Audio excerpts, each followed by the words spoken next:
There are two kinds of men, those that dream of war and those that have nightmares of war.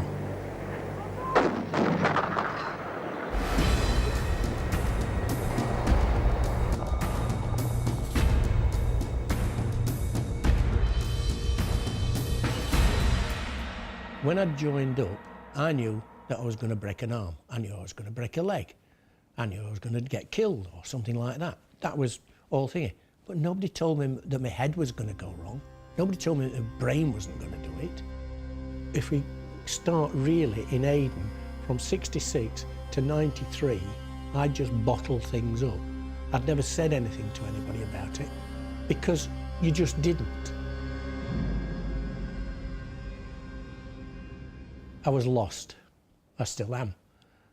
We saw a programme and it was on an artillery captain, I think, and he was suffering from PTSD. We watched it, me and my wife, and basically what happened was that she said, "That's what's wrong with you." "No, wrong with me." That was it. Immediately jumped down her throat, purely and simply because there's no wrong with me, and that's it. You civvies, you don't know note. That was about 86, I should think.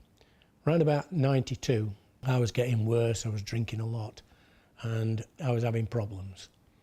Basically, I ended up in the doctor's surgery. The doctor said something, and I then cracked, and I ended up crying my eyes out. From that, I went into the psychiatric ward at R&H Hasler as an outpatient, and what we used to do was all sit around a circle. There was about 6 of us, all with similar problems. In the middle of the circle was a box of tissues, and don't be afraid to use them, and we weren't.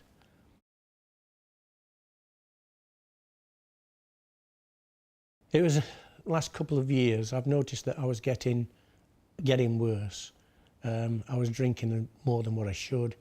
I was getting a bit more aggressive. I was being nasty, and I was just building things up. I had phoned up the Royal Marines charity and said, "Look, I've got a problem." They then arranged for me to see this psychologist, and it was all funded by the Royal Marines charity.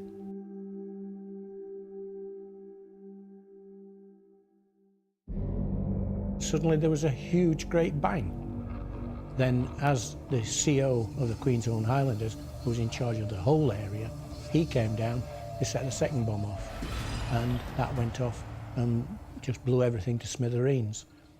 Luckily, and I don't know how, but none of my blokes were injured. And I think to a certain extent it's a guilt factor that has come up, that's there, because I've just walked away from everything. Even now when I think about it, I don't think about it in the same sort of manner. There's something, I don't know, it's knocked it sideways and you pushed it further back. Basically, I have calmed down quite considerably since then. My wife may say the same, but maybe not. Yeah.